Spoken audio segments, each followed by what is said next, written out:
గనుక దేవునికి స్తోత్రం. హల్లెలూయా హల్లెలూయా హల్లెలూయా హల్లెలూయా హల్లెలూయా. ఆమె ఒక కుమారుణ్ణి కంటదంట. కనినటువంటి ఆయన స్పెసిఫికేషన్స్ ఏంటంటే ఆయన ఏం చేయగలడు అని అంటే ఏం చేస్తాడంటే ఆయన దేవునికి స్తోత్రం. హల్లెలూయా హల్లెలూయా. తన ప్రజలైనటువంటి వారిని పాపములో నుంచి ఆయన రక్షిస్తాడు గనుక ఈ రక్షణకు ప్రధానమైనటువంటి పేరు ఏమిటంటే రక్షించేవాడు కనుక ఆయనకు యేసు అని పేరు పెడతారు. దేవునికి స్తోత్రం. హల్లెలూయా హల్లెలూయా. తన ప్రజలైనటువంటి వారిని మాత్రమే ఆయన రక్షిస్తాడు. ఎవరిని రక్షిస్తాడు? అక్కడ ఉన్న మాట అదేనా? నేను తప్పుగా మాట్లాడుతున్నాను అంతేనా? ఆమె యొక్క కుమారుని తన ప్రజలను వారి పాపం నుండి ఆయన రక్షించాడు. తన ప్రజలను వారు చేసినటువంటి పాపముల నుండి ఆయన రక్షిస్తాడు. దేవునికి స్తోత్రం. హల్లెలూయా.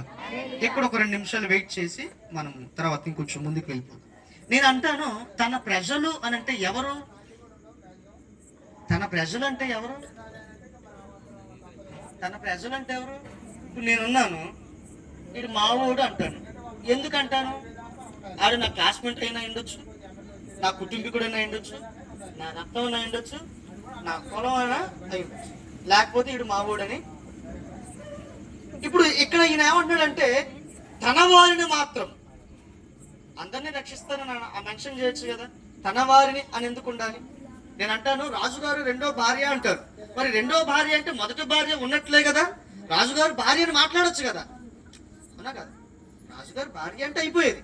రాజుగారి 2వ భార్యను ప్రత్యేకంగా మెన్షన్ చేసినట్టు దానికి అర్థం ఏంటి? మొదటి భార్య ఉందో పోయింది పక్కన పెట్టండి. ఈవిడ అంటే ఇక్కడ ఆయన చెప్తున్న మాట ఏమిటంటే తన వారిని.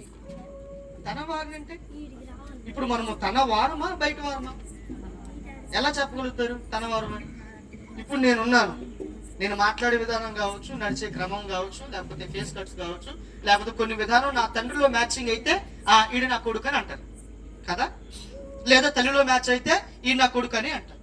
మరి ఆయనలో మేమేమి మ్యాచ్ కాకపోతే తన వారు మీరు ఎట్లా అయ్యారు? గుణం మ్యాచ్ అయిందా? మాట మ్యాచ్ అయిందా? క్రియలు మ్యాచ్ అయినాయా? ప్రవర్తన మ్యాచ్ అయిందా? ఒక శాంప చూపిరా అంటాడు ఆయన. వీడు 2వ శాంప కూడా వీడియో చూస్తాడు, అవతల చూపిడు. మీకు అర్థమైందా? ఒక శాంప చూపేయమంటే ఏంటి? ఒక దెబ్బ కొట్టాడు కాబట్టి ఇది కూడా కొట్టమని